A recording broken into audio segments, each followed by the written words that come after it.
My name is Captain Andy Kane, and I'm no one special, just one of the 10,000 young Army captains out there. But on the night of March 23rd, 2003, I was part of something special. I was in charge of an 82-person task force of refuel and rearm vehicles. Our mission was to cross the Iraqi border on G-Day to set up a secret refuel point that would support an Apache helicopter deep attack on the Republican Guard Division. We drove for 3 straight days and spent the last day behind enemy lines, arriving just in time. On the night of the 23rd, 33 attack helicopters refueled our site and launched on the first ever corps-level deep attack in U.S. Army history. Was the fact that no one got hurt and the fact that we accomplished our mission due to leadership or due to luck? Well, after years serving the Army Safety Center, I'm starting to think it may have been due to luck. Here's why. We spend lots of time in Army school studying the enemy, but my assignment at the Army Safety Center has taught me that there are 2 enemies: the declared enemy and accidents. Today, soldiers across our Army, including those in Iraq, are dying in record numbers due to preventable accidents. Accidents caused by driving too fast, by driving without a seatbelt, by accidentally discharging their weapons, through heat injury, and drownings. We're killing ourselves before we even get to the enemy, at a rate of almost 1 soldier a day. But we rarely talk about that in the schoolhouse. So Brigadier General Smith, commander of the Army Safety Center, has asked me to show you some of the tools we have to help you do better risk management.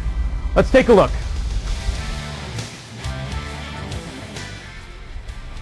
All the new Safety Center tools can be found on their homepage, safety.army.mil. As you can see, on the homepage there's a wide range of information. You can request media or video support, you can pull accident statistics, or you can use our other risk management tools. The two we'll be concentrating today in depth will be ARMIS and ASMIS.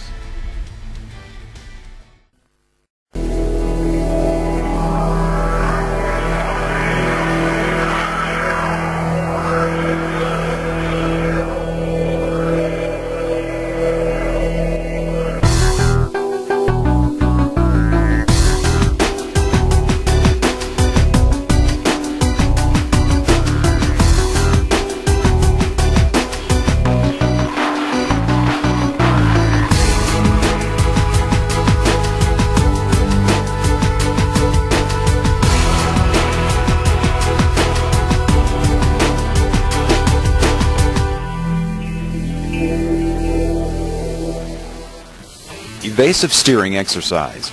The purpose of the evasive steering exercise is to illustrate that less time is needed to steer a vehicle around an object than is required to stop before striking it. The exercise also serves to demonstrate the maneuvering capability and stability of the vehicle, as well as to show the driver their capabilities and limitations in making such a maneuver.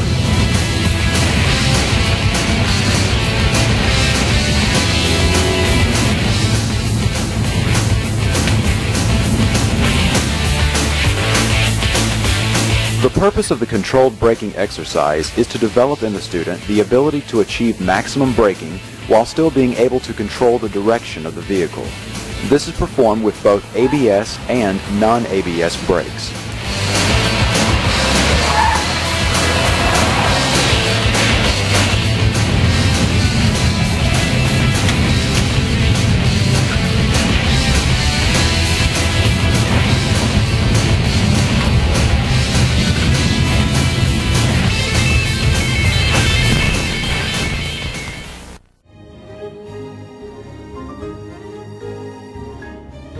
The AH-64 helicopter, known as the Apache, is an attack helicopter.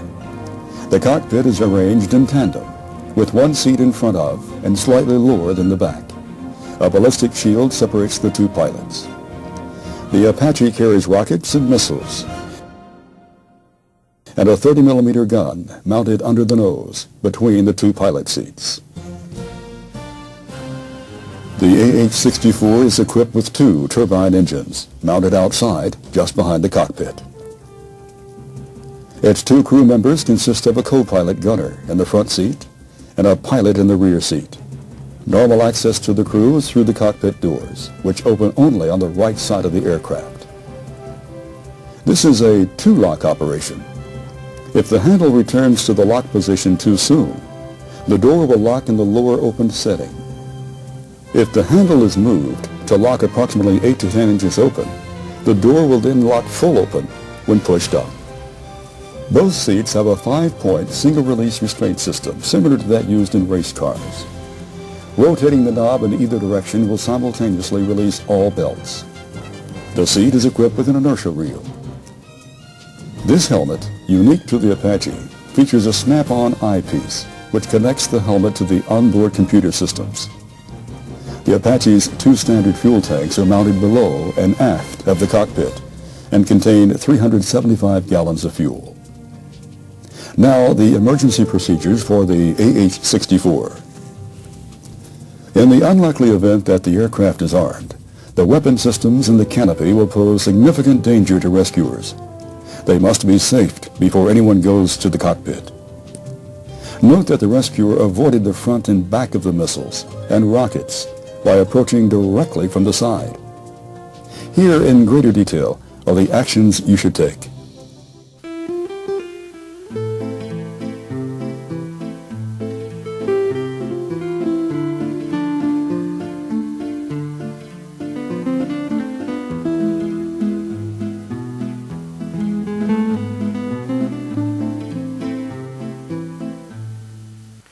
Welcome to Rota, Spain, gateway to the Mediterranean and home to Naval Station Rota. The town of Rota is positioned on the southwestern corner of Spain in the Andalusian region. This area has a rich and varied history. Rota is situated only a few hours away from Roman ruins, the famous cities of Sevilla, Granada, and Malaga. It is also only a few hours' drive from Gibraltar. The cities right outside the gate are famous too. The area is the vacation land for thousands of Europeans each summer and known worldwide for its sherry and popular flamenco music and dance. The base at Rota